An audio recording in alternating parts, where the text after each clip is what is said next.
KPCCയുടെ നിർണായകമായ യോഗം ഇന്ന് നടക്കുകയാണ്. KPCC യോഗത്തിന് മുന്നിൽ പുനഃസംഘടനയെ സംബന്ധിച്ച ചില മാനദണ്ഡങ്ങൾ ഫൈനലൈസ് ചെയ്യുക എന്നതിനപ്പുറത്തേക്ക് മറ്റ് ചില വിവാദ വിഷയങ്ങൾ കൂടിയുണ്ട്. ചിലരെങ്കിലും സ്ഥാനാർത്ഥിത്വം ഇപ്പോൾ തന്നെ അവരുടെ ആ സ്ഥാനാർത്ഥി മോഹങ്ങൾ പ്രഖ്യാപിച്ചു കഴിഞ്ഞു. അതോടൊപ്പം തന്നെ ശശി തരൂർ ഒരു ഭാഗത്ത് പ്രത്യേക പരിഗണനവുമായി നിൽക്കുന്നു. ശശി തരൂരിനെ ഏത് രീതിയിൽ വേണം ഇത് കൈകാര്യം ചെയ്യേണ്ടത്, ഇത്തരം വിഷയങ്ങളെല്ലാം KPCCയുടെ യോഗത്തിൽ വരുന്നുണ്ട്. നമ്മുടെ കൂടുതൽ വിവരങ്ങളുമായി അവിടെ നിന്ന് വിനോദാണ് ചേരുന്നത്.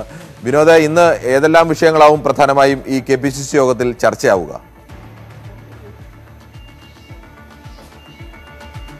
കിരൺ, ഭാരവാഹി യോഗമാണ് ഇന്ന് ചേരുന്നത്. പ്രധാന അജണ്ട ഈ സംഘടനാ തിരഞ്ഞെടുപ്പുമായി ബന്ധപ്പെട്ട കാര്യങ്ങൾ തന്നെയാണ്, പുനഃസംഘടനയുമായി ബന്ധപ്പെട്ട കാര്യങ്ങൾ തന്നെയാണ്. പാർലമെന്റ് തിരഞ്ഞെടുപ്പ് 1.5 വർഷത്തിനുള്ളിൽ വരാനിരിക്കുന്നു. അതുകൊണ്ട് തന്നെ ഏത് തരത്തിലാവണം പാർട്ടി സജ്ജമാകേണ്ടത്, തിരഞ്ഞെടുപ്പിനെ നേരിടാൻ എങ്ങനെ സജ്ജമാകണം എന്നത് സംബന്ധിച്ചുള്ള മുന്നൊരുക്കങ്ങൾ പാർട്ടി ചർച്ച ചെയ്യും.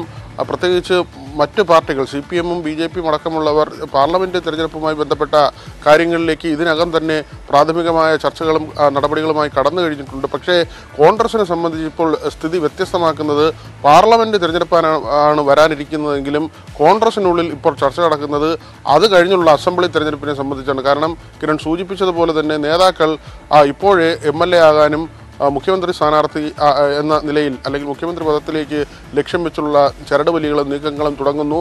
സമീപകാല ചരിത്രത്തിൽ അല്ലെങ്കിൽ കുറച്ചു കാലത്തെ ഒരു ചരിത്രം പരിശോധിച്ചാൽ നേതാക്കൾ ഈ മുഖ്യമന്ത്രി കുപ്പായം ഉൾപ്പെടെ തച്ചു വയ്ക്കുമെങ്കിലും അവർ ഒളിഞ്ഞും തെളിഞ്ഞുമായിരിക്കും അവരുടെ ഒരു പ്രതികരണങ്ങൾ ഉണ്ടാകുക.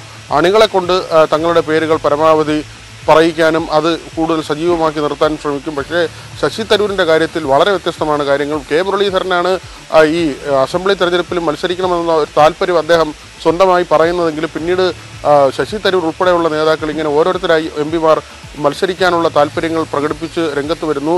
ശശി തരൂരാകട്ടെ ഒരു ചുവട് കൂടി കടന്ന് അദ്ദേഹം സ്വന്തം നിലയ്ക്ക് ആദ്യഘട്ട പ്രചരണത്തിലേക്ക് പോയി. ഇപ്പോൾ അദ്ദേഹത്തിൻ്റെ മലബാറിലെ 2ാം ഘട്ട പ്രചരണം ആരംഭിക്കുകയാണ്. പക്ഷേ ആദ്യ സംഭവത്തിൽ നിന്ന് വ്യത്യസ്തമായി അദ്ദേഹം DCC-കളെ കൂടി അറിയിച്ച് അവരുടെ കൂടി സഹകരണത്തോടു കൂടി മുന്നോട്ട് പോകാനാണ് ശ്രമിക്കുന്നത്. മാത്രവുമല്ല മതസാമുദായിക സംഘടനകൾ ഉൾപ്പെടെയുള്ളവർ ശശി തരൂരിന് പിന്തുണ നൽകുന്നു. UDF-ലെ ഏറ്റവും വലിയ 2ാമത്തെ കക്ഷിയായ ശക്തികേന്ദ്രമായ മുസ്ലിം ലീഗ് അകമഴിഞ്ഞ പിന്തുണയാണ് ശശി തരൂരിന് നൽകുന്നത്. കോൺഗ്രസിലെ ഈ മുഖ്യമന്ത്രി ചർച്ചകളുമായി ബന്ധപ്പെട്ട് നേരത്തെ ഉണ്ടായിരുന്ന സാഹചര്യങ്ങൾ അപ്പാടെ മാറുന്ന ഒരു നിലയാണ്. മാത്രവുമല്ല VD സതീശൻ വലിയ വിമർശനം ആദ്യഘട്ടത്തിൽ ശശി തരൂരിനെതിരെ ഉന്നയിച്ചെങ്കിലും ഇപ്പോഴും നീരസമുണ്ട്. പക്ഷേ അത് പരസ്യമായി പ്രകടിപ്പിക്കുന്നില്ല. രമേശ് ചെന്നിത്തലയ്ക്കും സമാന അവസ്ഥയാണ്. A ഗ്രൂപ്പിൻ്റെ നിലപാടാണ് ഏറ്റവും ശ്രദ്ധേയം.